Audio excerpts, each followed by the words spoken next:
Welcome back. In this short video, we will tackle a classic problem in improper integrals.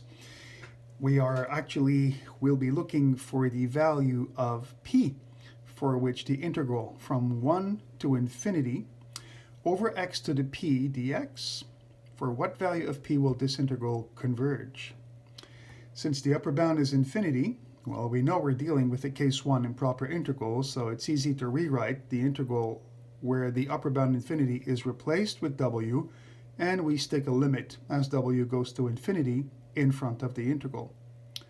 As usual, we go aside for temporarily dropping the limit and the bounds. So we're going to get the integral of 1 over x to the p, well, that's x to the minus p, so x to the minus p plus 1 over minus p plus 1.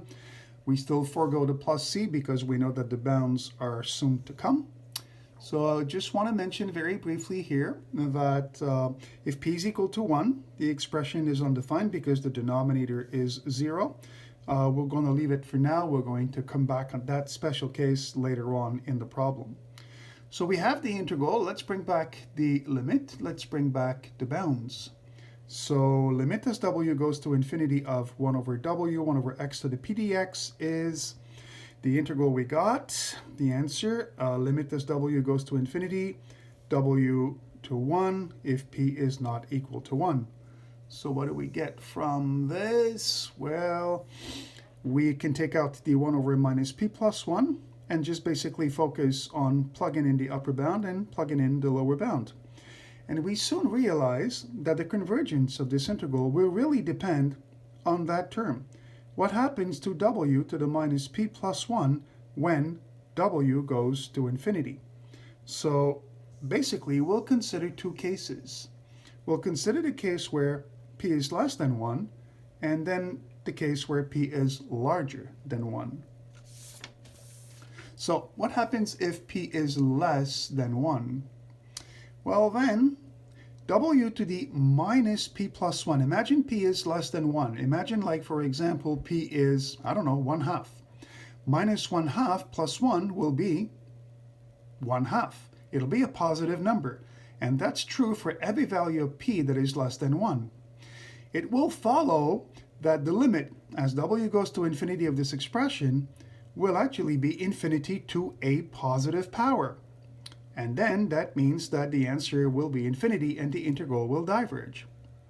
On the other hand, assume for a moment that p is greater than 1. Then w to the minus p plus 1 becomes w to a negative number. How so? Well, imagine p slightly larger than 1, maybe 1.5. Minus 1.5 plus 1 is minus 0.5. And that power is going to be negative if p is greater than 1 for any value of p. So this time, what do we have? We have infinity to the negative power.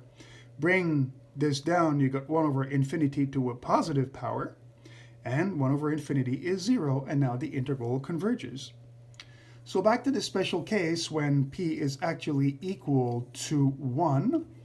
Well, if you replace p by 1 into 1 over x to the p, you simply get 1 over x. A very well-known integral. This is ln x between w and 1. And then all we got to do is take the limit as w goes to infinity of that. Ln of infinity is known to be infinity, and infinity minus 0 is infinity.